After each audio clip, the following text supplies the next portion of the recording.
หัวใจข้าเจ็บหนาค่ะอัมมีเพอป่องใจข้าสิก็เพอก่ออันกันเทียงกว้ามค่ะสลาวค่ะลองอันคาเทียงปยายค่ะในมันผิดอยู่ค่ะเจ้าจ้ายตอนนิ้วมือกวนเฮายังอ่ำเปียงกันตั้งวนกวนเฮาก็ต่อเหมือนกันไล่เศร้าอ่ำเกียกลองห้าวแห้งเปิงกันตั้งติวตาดเสือจุ่มเฮ็ดตีลูกอ่อนย้อนเปลี่ยนสภาวะมันอันติวตาดเอาเสือจุ่มตายนั่นก็มันเป็นสภาวะติวตาด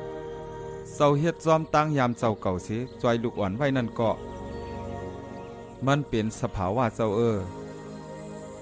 เศร้าเฮ็ดเลี้ยวอย่าไปเจอเรียกสลาวค่ะข้าใครค่ายเป็ดตั้งเจ็บอันไหนจ่องเตมีลอกลายมันค่ะมี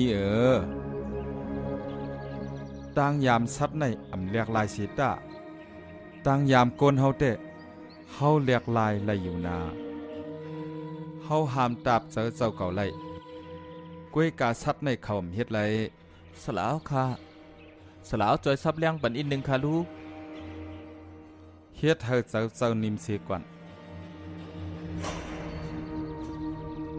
นั่งสมาธิเสให้คัดเจอหุบเอาป้ายวนเจ้าเก่าไว้มันเลื่อนชุดมาตีสางเก